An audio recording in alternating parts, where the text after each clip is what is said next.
وعلى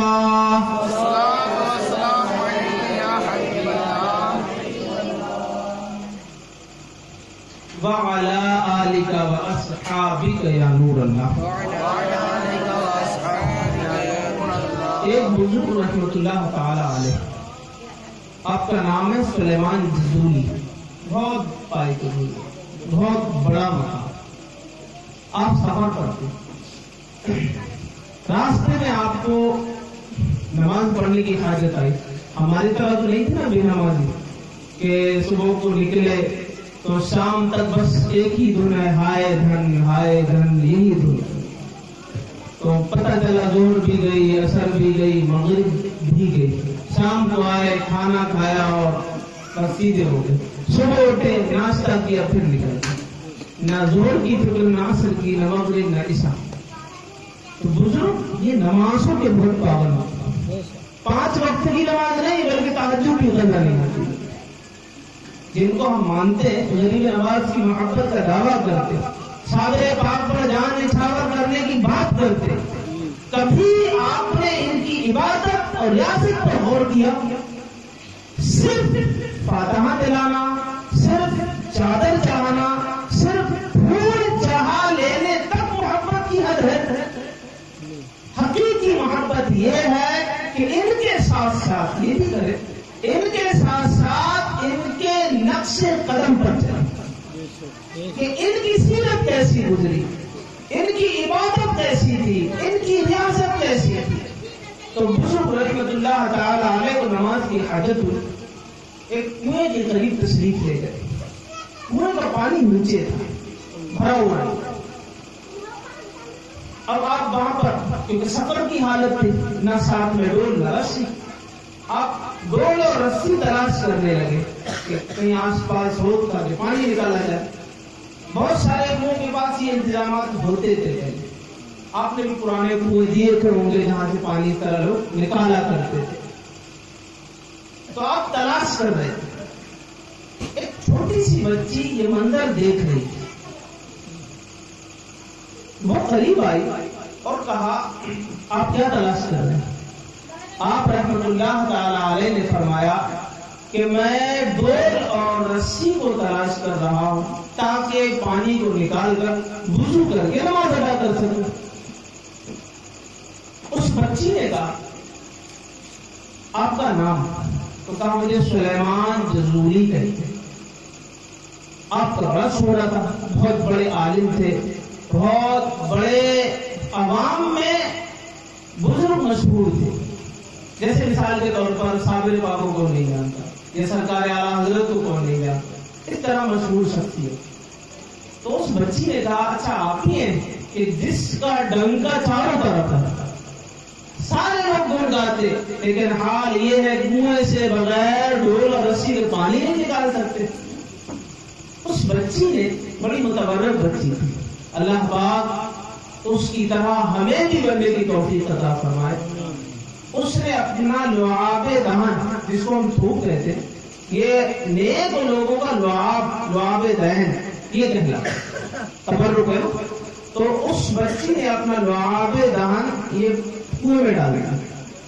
اس کا ڈالنا تھا کہ کنویں کا پانی اوپر آ گیا. جب اوپر آیا حیران ہوئی یہ کیا ہوا. تو آپ نے پوچھا بیٹی تمہارا عمل کیا، یہ تمہیں مقام کیسے ملا کہ تم نے اپنا لعاب ڈالا اور پانی اوپر آ گیا. اس کا جملہ سننے کے لائق، اور ایسا جملہ ہے ہم سب کر سکتے ہیں. اس نے کہا میں اپنے پیارے آقا پر کثرت سے درود پڑھوں. سبحان اللہ. اب بتائیے یہ کون نہیں، لیکن ہم نکمے، ہم نااہل اپنے پیارے آقا پر دعویٰ کریں اور کریں کچھ بھی. تو آپ رحمت اللہ تعالی علیہ نے اس وقت یہ عہد کیا. دلائل الخیرات شریف کا وجود نہیں تھا.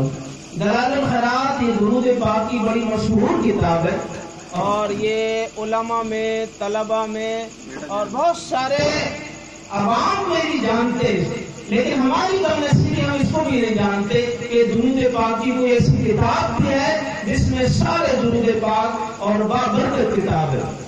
اور آپ نے اس وقت ایک عہد کیا، سلیمان نزولی رحمۃ اللہ تعالی علیہ نے ایک عہد کیا کہ میں درود پاک پر ایک کتاب لکھوں گا. آپ رحمۃ اللہ تعالی علیہ نے ایک کتاب تحریر فرمائی جس کو آج دنیا دلائل الخیرات کے نام سے جانتی. اور ایسی بابرکت کتاب ہے، اگر پیارے آقا کے دیدار کے مشتاق ہیں تو پڑھیں اسے. دیدار چاہیے تو درود پڑھیں، انشاءاللہ پیارے آقا کا دیدار نصیب ہوگا. سرکار اعلیٰ حضرت کتنے پیارے فرمایا کعبے کے بدر الدجا تم پہ کرو درود، طیبہ کے شمس الضحا تم پہ کرو درود. پھر آپ نے اپنے اہل سنت کے عقیدوں کو بیان کیا، اور کوئی غیب کیا تم سے نیہا ہو بھلا. آپ دنیا کی چیزوں کی بات کرتے کہ دنیا کی چیزیں میرے آقا علیہ الصلوۃ والتسلیم کے علم سے پوشیدہ ہے، اور کوئی غیب کیا تم سے نیہا پوشیدہ چھپا ہوا، نیہا ہو بھلا جب نہ خدا ہی چھپا تم پہ کرو. اللہ عز و جل سے زیادہ چھپی کون سی چیز؟ اللہ عز و جل کو کس آنکھ نے دیکھا، تصور کس کے ذہن میں گزرا؟ پیارے آقا علیہ الصلوۃ والتسلیم نے اپنے رب کا دیدار کیا. سبحان اللہ سبحان اللہ. تو اے میرے پیارے پیارے اسلامی بھائی، اللہ پاک نے زندگی دی ہے، اس کی قدر کریں، درود پاک اپنی زندگی میں شامل کریں. کوئی ایسا فکر، کوئی ایسا ہدف لے لیں کہ ڈیلی مجھے اتنا درود پاک پڑھنا. اب کثرت کی بات کی تھی کہ کثرت سے درود پیارے آقا پر پڑھنے والوں کی یہ فضیلت ہے. قیامت کے دن بھی پیارے آقا کے قریب ہوں گے، قیامت کے دن بھی سرکار دو عالم صلی اللہ علیہ وسلم کی خاص نظر رحمت ہوگی ان پر جو کثرت سے درود پڑھیں. تو اس کی الگ الگ فگر اس سے بیان کیے گئے، ہزار اس سے بھی زائد. ایک چھوٹا سا فگر کثرت سے درود پڑھنے والوں کا یہ بیان کیا ہے کہ جو ڈیلی 313 مرتبہ پڑھے وہ بھی کثرت سے پڑھنے والوں ہیں. سبحان اللہ. تو اتنا فگر کون نہیں پڑھ سکتا؟ سب پڑھ سکتے ہم. تو یہ نیت کرنے کے انشاءاللہ ڈیلی بلا ناغا.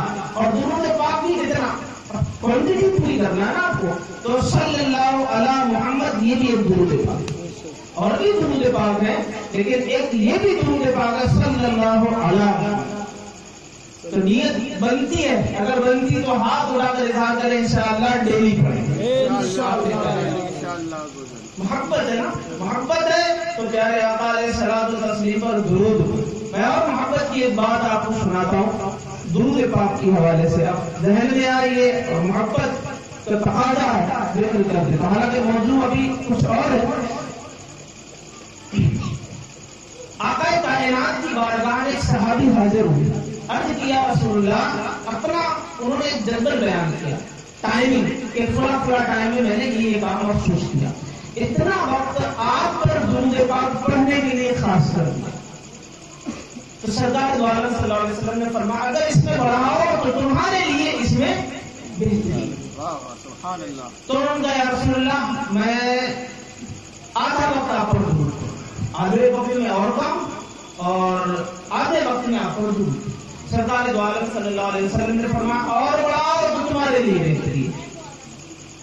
صحابی نے عرض کیا رسول اللہ وقت کا تہائی 1/3 میں اتنا درود پڑھوں.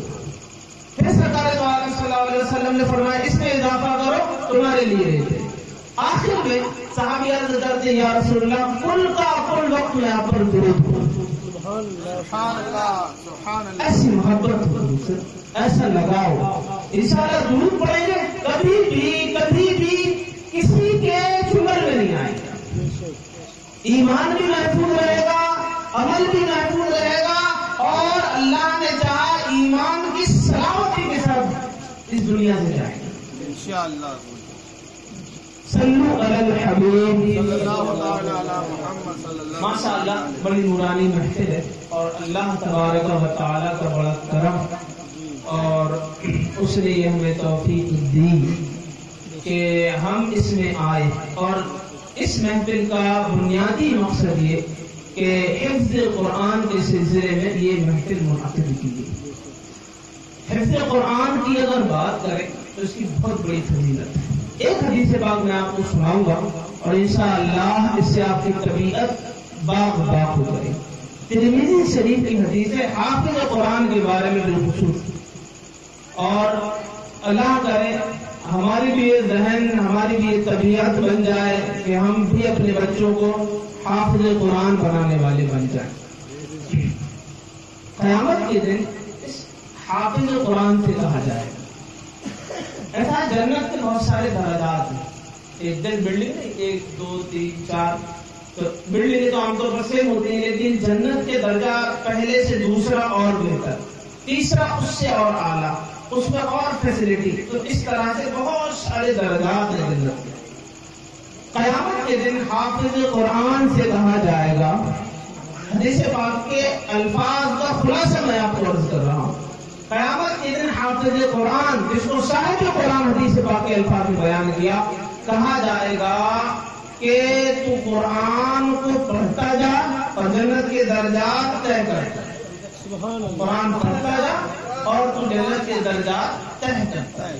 جس طرح دنیا میں ٹھہر ٹھہر کر قرآن پڑھتا تھا، اسی طرح پڑھ کے اور اپنے درجوں کو طے کرتا ہے، یہاں تک کہ تو آخری آیت پڑھی، یعنی جتنا قرآن یاد ہے، اگر پورا قرآن یاد ہے تو پڑھتا جا اور جنت کے اپر میں پہنچ۔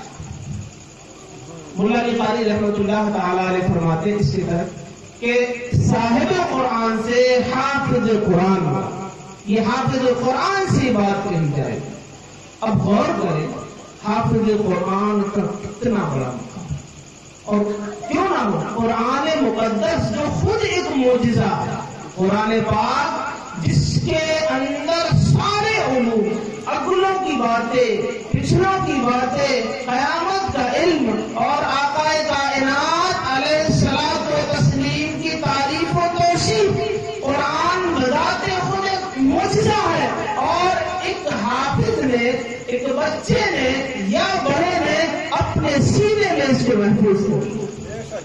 بابرکت ہے وہ سینہ جس سینے میں قرآن، عظمت والا ہے وہ سینہ جس میں یہ قرآن ہے۔ تو آئے میرے پیارے پیارے اسلامی بھائیوں، اور پھر اس میں والدین کے لیے، والدین کے سروں پر تاج ہوں گے، حافظ قرآن کے والدین کے سروں پر تاج ہوں گے نور کے، جس کو دیکھ کر اور لوگ رس کریں۔ کیسی فضیلت ہے! چاہے میرے پیارے پیارے اسلامی بھائیوں، حافظ قرآن بچوں کو بنائیں۔ یہ نیت نہیں کہ آپ اپنی آخرت کے لیے دنیا چھوڑ دیں، میں نے اپنی آخرت کے لیے اپنے بچوں کو حافظ قرآن بنانا، اپنے بچے کو عالم دین بنانا ہے، اپنے آخرت کے لیے، اپنے دین متین کی خدمت کے لیے، کہ میرا یہ بچہ میرے دین کی نشر و اشاعت کرتا ہے۔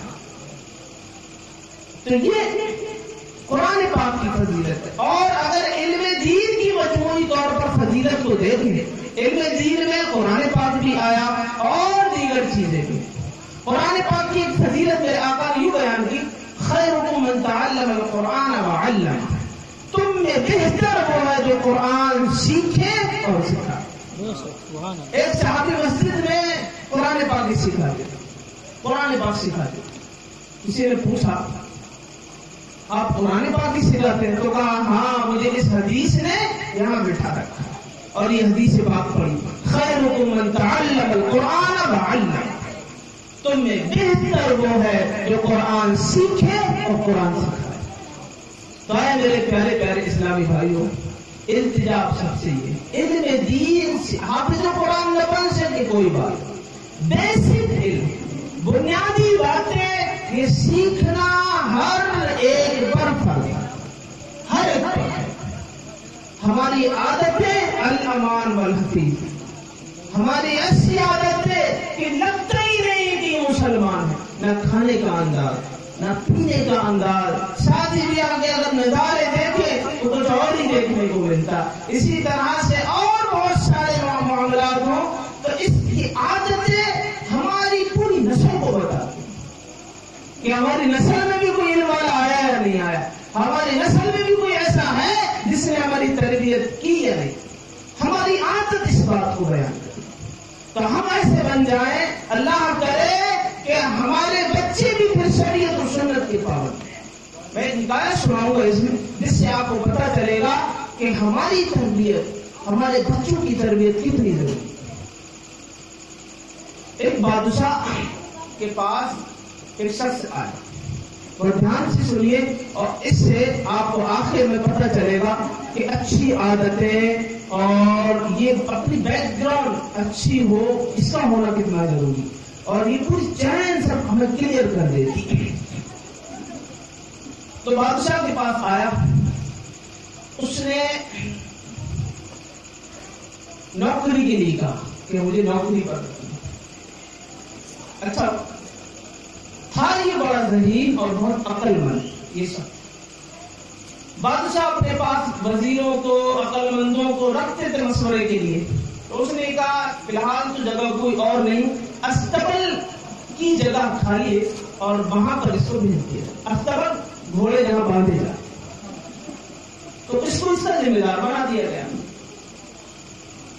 وہاں پہنچنے کے بعد اس نے اپنا کام شروع کیا، تو بادشاہ سے بولا کہ آپ کا جو گھوڑا ہے، بادشاہ کا بھی گھوڑا تھا، تو اس کا گھوڑا تو یہی مشہور تھا، بہت اعلیٰ نسل کا ہے، بہت عمدہ نسل کا ہے، ٹاپ لیول کا ہے۔ تو اس نے یہ کہا بادشاہ آپ کا یہ گھوڑا اعلیٰ نسل کا نہیں۔ بادشاہ نے کہا ایسا کیسے ہو سکتا؟ اس نے تفتیش کی، تحقیق کی، پوچھا گھوڑے والے سے کہ پتہ چلا یہ گھوڑا اعلیٰ نسل کا نہیں۔ تو اس نے کہا اصل میں مسئلہ یہ تھا، اس کی ماں مر گئی تھی گھوڑے کی، تو اس کو گائے کا دودھ پلا کر اس کی پرورش کی گئی، گائے میں اس کو رکھا گیا، اس لیے یہ وہ اس نسل کا نہیں جس کا یہ مشہور ہے۔ اب بادشاہ اس شخص کے پاس آیا کہ تمہیں کیسے پتا چلا، کہ تم نے یہ کیسے پہچان لیا کہ یہ اعلیٰ نسل کا نہیں؟ تو اس نے کہا بادشاہ سلامت، مسئلہ یہ کہ یہ جو کھاتا ہے تو یہ گائے کی طرح سر نیچے کر کے گھاس کھاتا، جبکہ گھوڑے کا کام یہ ہے کہ وہ سر کو اونچا کر کے گھاس کھاتا۔ اس کی سمجھ میں آ گئی، تو اس نے اس کو وہاں سے نکال کر اپنے محل میں رکھ لیا اور کہا جو اس کی ملکہ تھی اس میں نگہبانی میں کر دیا۔ کچھ دنوں بعد پوچھا ملکہ کے بارے میں کہ اس کے بارے میں آپ کیا کہتے ہیں؟ تو اس نے کہا اس کے کام تو بڑے اچھے، یعنی ملکہ والے انداز ہیں، لیکن یہ شہزادی نہیں ہے۔ بات بڑی تعجب والی تھی۔ بادشاہ نے پھر تفتیش کی اس کی، اور اس کے گھر والوں سے پوچھا کہ اس کے بارے میں ہمیں اس طرح پتا چلا ہے، تو کیا واقعاتاً ایسا ہی؟ تو اس کے گھر والوں نے یہ کہا جی ہاں، اصل میں وہ بھی بادشاہ تھا۔ معاملہ یہ تھا کہ ہمارے یہاں ایک بچی پیدا ہوئی تھی، اور جس کی یعنی پہلے اس سے منگیتر ہو جاتی تھی، اس کو پہلے مانگ لیا گیا تھا اور اس کا ہو گیا انتقال۔ تو ہم نے یہ لڑکی مانگ لی تھی ایک چرواہے کی، تاکہ ہمارا بادشاہ سے رشتہ بنا رہے۔ اب یہ بادشاہ اس کے پاس آیا کہ تمہیں کیسے پتا چلا، کہ تم نے یہ کیسے جان لیا کہ یہ شہزادی نہیں؟ اس نے کہا اصل میں اس کے انداز، اس کا سلوک اپنے خادموں کے ساتھ جاہلانہ اور ذلیل والا تھا۔ اچھا آدمی اپنے خادموں کے ساتھ اچھا بڑھتا ہوتا، نہ اہل کو جب منصب ملتا تو وہ کسی کی قدر نہیں کرتا۔ اب آخر میں بادشاہ نے کہا آپ میرے بارے میں بتاؤ، کیونکہ بادشاہ نے اس کو انعام دیا، اکرام دیا۔ انعام میں کیا دیا؟ اس کے لیے بہت سارا غلہ دیا، بہت سارے اور جانور، اناج، یہ سب دیا۔ تو بادشاہ نے خود اپنے بارے میں پوچھا کہ میرے بارے میں تمہاری کیا رائے؟ تو اس نے کہا اگر آپ جان کی معافی دے مجھے تب میں بیان کروں۔ انہوں نے کہا معاف کیا، یعنی پتہ چلے میں بیان کروں، میرا تن سے جدا کر دیا جائے۔ تو اس نے کہا آپ کا انداز تو بادشاہ والا، لیکن آپ بھی شہزادے نہیں ہیں۔ اب کو بڑا تعجب ہوا. یہ گیا اپنے پوچھا اسے ماں سے, تو اس نے یہ کہا ہاں بیٹا, کیونکہ تمہارے والد کی کوئی اولاد نہیں تھی, یہ مانگا ہوا بچہ تھا, چرواہے کے ایک بیٹے کو لیا گیا تھا اور اس کو پروان چڑھایا, اس لیے تم شہزادے نہیں. اس شخص نے پوچھا, اب اس بادشاہ نے شخص سے پوچھا کہ تمہیں کیسے پتا چلا کہ میں شہزادہ نہیں؟ تو اس نے یہ کہا اصل میں بادشاہوں کا انداز یہ ہوتا ہے کہ جب وہ کسی کو گفٹ دیتے, کسی کو تحفے دیتے ہیں تو یہ اناج نہیں دیتے, بلکہ وہ ہیرے جواہرات سونے کے سکے دیا کرتے ہیں. تم نے مجھے اناج دیا, جانور دیے, تو یہ چرواہے تو دے سکتا ہے لیکن بادشاہ نہیں دے سکتا. اس سے پتا چلا. تو حاصل یہ اس واقعے کا عادتیں نسلوں کو بتاتی. عادت جو ہوتی ہے بندے کی, یہ نسل کو بیان کرے. ہم اپنی عادتوں کو اچھا کریں, عادت بتا دیں کہ ہم کیسے ہیں. آپ کھانا کھانے کہیں جائیں گے, پتہ چل جائے گا, یہ آدمی پہچاننے والا ہو کہ یہ آدمی کیسا ہے. آپ بولیں گے, پتہ چل جائے گا آپ کیسے ہیں. آپ کا چلنا پھرنا, یہ ساری چیزیں آپ کا پتہ دیتی. تو میرے پیارے اسلامی بھائی, اپنے کردار کو اپنے پیارے آقا کے سانچے میں ڈالیں. اپنے کردار کو پیارے آقا علیہ الصلوۃ والتسلیم کی سنتوں کے سانچے میں ڈال دیں, تاکہ آپ کی عادتیں آپ کو پیارے آقا علیہ الصلوۃ والتسلیم سے تعلق کا پتہ دیں کہ یہ آدمی عاشق رسول ہے. بڑی شرمندگی کے ساتھ, ندامت کے ساتھ یہ بات کہنا پڑتی, نہ ہماری پوشاک بتاتی, نہ ہمارا چہرہ بیان کرتا, نہ ہمارا کھانے پینے کا انداز بتاتا, نہ ہمارا چلنے پھرنے کا انداز بتاتا, نہ ہمارا عبادت کا انداز بتاتا کہ ہم عاشق رسول.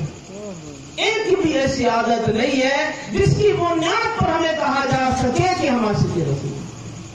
اے میرے پیارے اسلامی بھائی, ہم مسلمان ہیں, ہم عاشق رسول کہلاتے ہیں, تو ہمارا کردار ویسا ہے. اور یاد رکھیں, آپ اگر یہ آپ کا کہنا ہے کہ اگر یہ سب کریں گے تو پیسہ کیسے آئے گا, دولت کیسے کمائیں گے, تو ہم دولت کمانے نہیں آیا. دنیا میں ہمارا مقصد دولت کمانا, عالیشان مکان بنانا, عیش اور عشرت کے ساتھ زندگی گزارنا, یہ ہمارا مقصد نہیں ہے. یہ اللہ تعالیٰ نے کفار کو دی دنیا, ذلیل اور یہ ذلیلوں کو دے دی. آپ کو کسی اور کام کے لیے بھیجا گیا, آپ کو کسی اور کام کے لیے بھیجا گیا, اور آپ اس کام کو چھوڑ کر اس کام میں لگ گئے. اس کی مثال یوں سمجھ سکتے ہیں, آپ کو کوئی نوکر, آپ اس کو کام کے لیے بھیجیں گے, فلاں کام, یہ فلاں چیز لے آؤ. اب وہ کام کو چھوڑ کر کھیل میں لگ جائے, اس کو بھول جائے, تو آپ کو غصہ آئے کہ میں نے تمہیں کسی اور کام کے لیے بھیجا تھا, تم تو پارک دیکھنے لگے, تم تو کھیل تماشے میں لگ گئے, تم ایسو عشرت پہ پڑ گئے, تمہارا تو کام کچھ اور تھا. تو اے میرے پیارے اسلامی بھائی, مسلمان دنیا میں ایس عشرت کرنے نہیں آیا, یہ ذہن میں بیٹھا ہے. آپ بولے تو پھر کیا ہوگا؟ اللہ پاک نے یہ جو چیزیں دی ضرورت ہے, ہماری مکان ہماری ضرورت ہے. ضرورت کی ایک لمٹ ہوتی ہے. ضرورت والی چیز سونے اور چاندی کی نہیں بنائی جاتی. ٹھیک ہے, ضرورت والی چیز ہے, اس تک محدود کریں.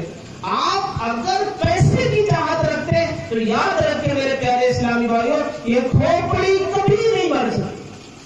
آپ 1 لاکھ کمائیں, 2 لاکھ, 2 4 4 8 کروڑ, 2 کروڑ, 10 کروڑ, 20 کروڑ, یعنی دنیا کے آپ ٹاپ لیول کے آدمی بننا چاہیں تو یہ کھوپڑی کبھی بھی نہیں بڑھ سکتی. آپ ذہن نشی کریں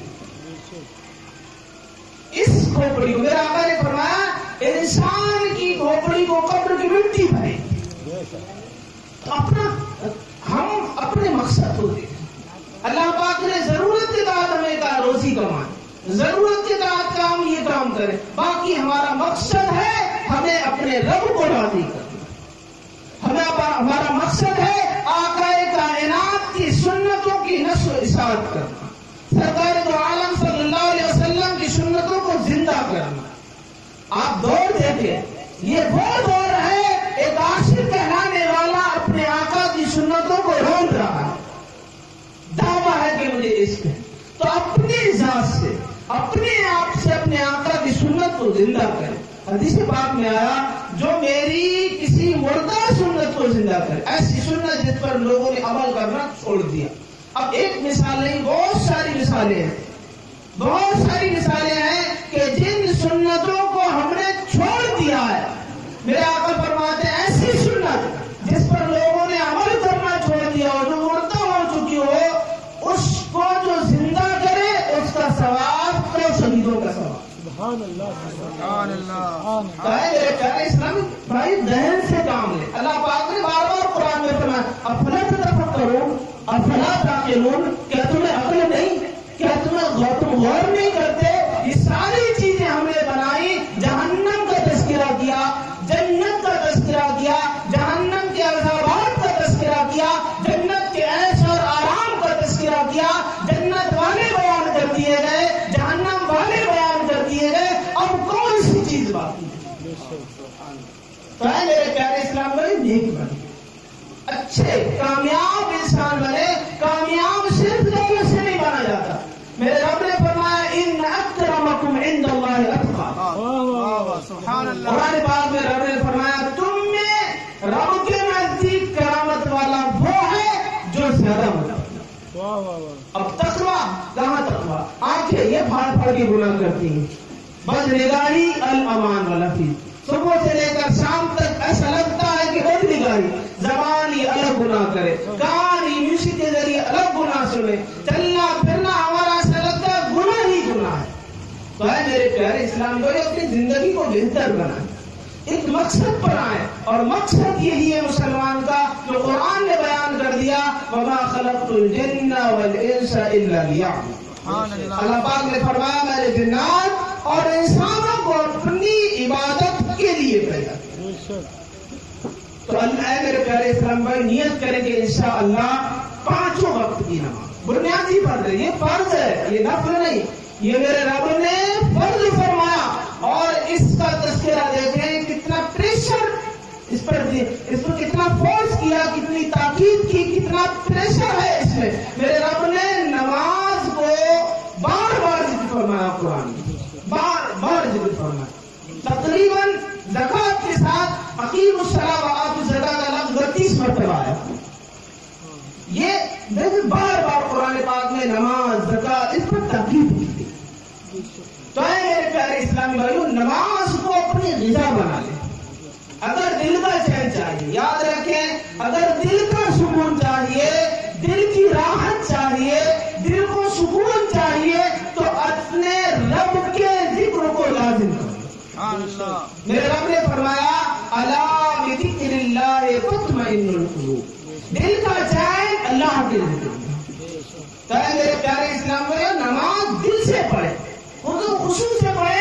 آپ کو تازگی نہ ملے تو کہیں، دل کو راحت نہ ملے تو کہیں، ذہن کو سکون نہ ملے تو کہیں، لیکن نماز حال تو یہ ہمیں وضو کرنا نہیں آتا، حال تو یہ ہمیں غسل کرنا نہیں آتا، حال تو یہ ہمیں نماز کے مسائل معلوم نہیں. اگر نماز کورس بھی کرایا جائے تو ہمارے پاس ٹائم ہے. ارے خوش نصیب ہے ہم کہ الحمدللہ دعوت اسلامی ہمارے لیے یہ فیسلٹی دے رہی ہے کہ آپ یہ کورس کر لیں، آپ کو نماز پڑھنا صحیح آ جائے گی. 7 دن کا کورس پچھلے دنوں کورس ہوا. تو ہے میرے پیارے اسلام میں، لوگ دور جاتے ہیں کورس کرنے، سیکھنے کے لیے. آپ دیکھیں صحابہ کی سیرت اٹھا کر دیکھیں، ایک صحابی ایک حدیث کے لیے ایک ملک سے دوسرے ملک جاتے، اور یہ نہیں تھا کہ پلین کے ذریعے، ٹرین کے ذریعے، پیدل سفر کرتے، گھوڑوں کے ذریعے سفر کرتے، اونٹ کے ذریعے صحرا میں سفر کرتے. اور حدیث پاک علم دین کے لیے اس طرح دور دراز جایا کر. آج ہمارے پہلو میں ہمیں علم دین سکھایا جاتا، لیکن ہم اس کی طرف توجہ نہیں، جبکہ ہمارے لیے لازم ہے. آپ دیکھیں نماز کو چیک کریں، ہمیں کتنی نماز پڑھنا، جبکہ ہم 20 25 10 15 سال سے نماز پڑھتے ہوں. تو پتہ چلے گا نہ ہمیں شرائط آتے، نہ فرائض آتے، نہ واجبات، نہ مفسدات، بلکہ یہ لفظ بھی نہیں رکھتے ہوں گے یہ کیا چیز ہے، کہ نماز کی مفسدات کیا ہے، تو مکروہات کیا ہے، تو نماز کے شرائط کیا ہے. یہ نماز کی بیسک ہے. اگر یہ نہیں جانتے ہیں میرے پیارے اسلامی بھائیوں، تو ہو سکتا ہے کہ ہماری نماز نہ ہوتی. تو نماز کورس یہ تو باقاعدہ ہے. پہلے محلہ یہ باقاعدہ اس کا انتظام کرے کہ نہیں نماز کورس یہ 7 دن کا ہی تو ہے، ہمیں یہی کرانا اپنی مسجد میں، ہم کریں اس کو 7 دن، پوری زندگی میں 7 دن نہیں دے سکتے اس نماز کے لیے جس کو زندگی بھر پڑھنا ہے۔ تو اے میرے پیارے اسلامی بھائی، اللہ پاک نے ہم سب کو حکم دیا ہے، کوئی بھی کام اگر سیکھے نہیں آتا، دنیا کا کوئی بھی کام، آپ مجھے ایک کام بتا دیں کہ آپ ایک کام بتا دیں جس کو بغیر سیکھے کیا ہو، ہر کام کو سیکھنا پڑتا۔ تو نماز یہ بھی ایک کام ہے پورا، اس کو بھی سیکھنا ہوگا۔ اے میرے پیارے پیارے اسلامی بھائیوں، آج کے اس اجلاس میں، آج کی اس مبارک محفل میں یہ نیت کر کے اٹھے انشاءاللہ اپنی نماز کی پابندی بھی کریں گے اور نماز کو درست بھی کریں گے انشاءاللہ۔ نیکی کی طرف موت کا کوئی پتہ نہیں، آپ سمجھے میری بات کو۔ اللہ پاک نے قرآن پاک میں موت کا تذکرہ فرمایا، کل نفس ذائقۃ الموت، 3 جگہ فرمایا کہ ہر جاندار کو موت کا مزہ چکھنا ہے۔ اور پھر میرے رب نے فرمایا اذا جاء الاجل، جب موت آئے گی نہ آگے ہوگی نہ پیچھے ہوگی، جب موت آئے گی تو پھر موقع نہیں دیا جائے، اور ہم جانتے بھی نہیں ہیں کہ ہماری موت کا وقت کب ہے۔ ہو سکتا ہے اللہ نہ کرے، ہو سکتا ہے ہم میں سے کسی کا کل ہی وقت ہو، ہم میں سے کسی کا آج ہی رات میں پتہ چلے جنازہ پڑھانا پڑے۔ موت کوئی گالی نہیں ہے، ڈر تو لگتا ہے موت کا ذکر سنتے، لیکن موت آنی ہے، اس سے بچ نہیں سکتے۔ میرے رب نے قرآن پاک میں فرمایا قل ان الموت الذی تفرون منہ، اے حبیب فرما دو تم موت سے بھاگتے ہو، یہ موت تمہیں آ لے، اس سے بھاگ نہیں سکتے۔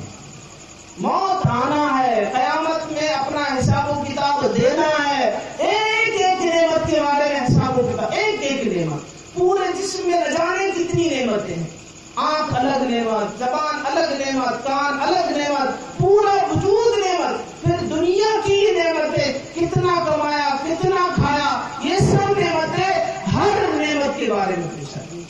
اللہ پاک نے قرآن پاک میں فرمایا ثم لتسألن یومئذ عن النعیم، تم سے ہر نعمت کے بارے میں پوچھا جائے، کیا جواب دیں؟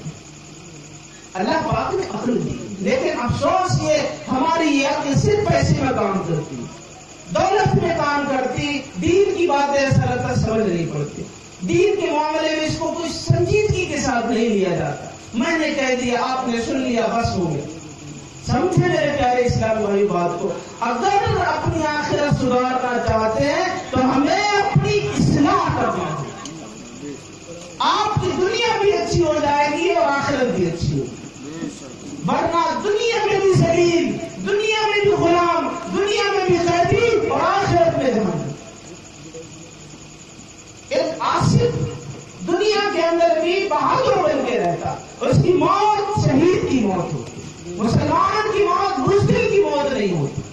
تو دنیا کے اندر بہادر بن کے رہیں گے، دنیا کے اندر اپنے پیارے آقا علیہ الصلوۃ والتسلیم کی سچے عاشق بن کے رہیں گے، جب جائیں گے تو لوگ کہیں گے یہ عاشق رسول کا نام، لوگ روتے ہوں گے لیکن آپ مسکراتے جائیں، کیوں؟ آپ کے لیے جنت ہے۔ تو کہا ایسے کام کرو، کسی نے کہا ایسے کام کرو کہ لوگ روتے ہوں اور آپ مسکراتے جائیں۔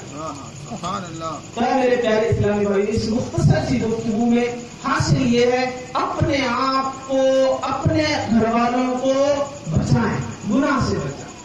قرآن پاک میں رب نے فرمایا اے ایمان والو اپنے آپ کو اور اپنے گھر والوں کو اس آگ سے بچاؤ جس کے ایندھن انسان اور پتھر۔ اپنے آپ کو بچائیں، گناہ سے بچیں۔ اللہ نے چاہا گناہ سے بچیں گے، اللہ کی مدد شامل حال ہوگی۔ اب ذہن تو بنایا تھا، یہ کیوں ہم نے ایسا ذہن بنایا بچ نہیں سکتا؟ آپ کوشش کریں، میرے رب نے فرمایا ان الذین جاہدوا فینا لنہدینہم سبلنا، اللہ پاک نے فرمایا جو ہماری راہ میں کوششیں کرتا ہے ہم اس کے لیے راستے کھول دیں۔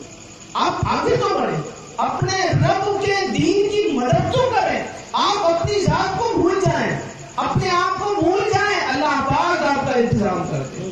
اللہ پاک نے فرمایا ان تنصروا اللہ ینصرکم، تم اللہ کے دین کی مدد کرو اللہ تمہاری مدد فرمائے۔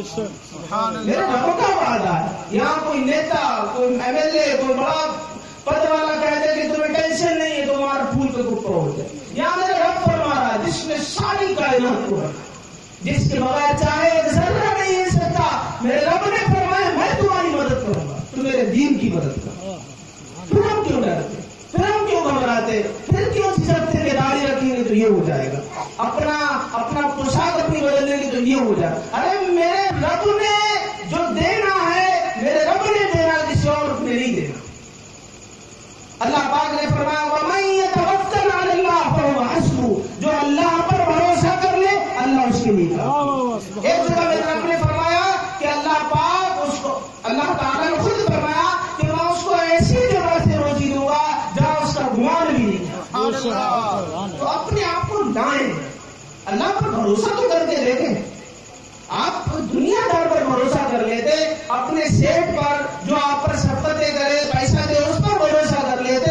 ارے اپنے رب پر بھروسہ تو کر کے دیکھیں، پھر دیکھیں زندگی کا مزہ. میرے پیارے اسلامی بھائی، نیکی کی طرف، اچھی نیت، اچھی سوچ، گندی سوچ لیں، اچھی سوچ رکھیں، اچھی نیت رکھیں، انشاءاللہ اچھا کام ہوگا. گندی نیت رکھیں گے، گندی سوچ ہوگی تو گندا کام، کیونکہ سوچ پر کام کا دار و مدار. جیسی سوچ ویسا کام.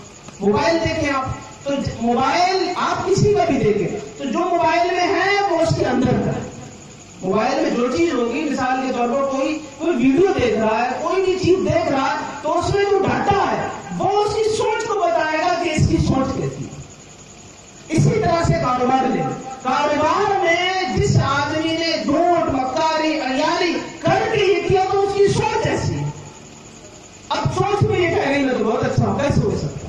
اپنی سوچ اچھی کر لیں، نیت اچھی کر لیں، اللہ نے چاہا کام اچھے ہوں گے آپ. اللہ تبارک و تعالی ہمیں اچھی نیت کی توفیق عطا فرمائے، ہمیں نیکی پرہیزگاری والی زندگی عطا فرمائے. استغفر اللہ ربی من کل ذنب واتوب الیہ، لا الہ الا اللہ محمد رسول اللہ صلی اللہ علیہ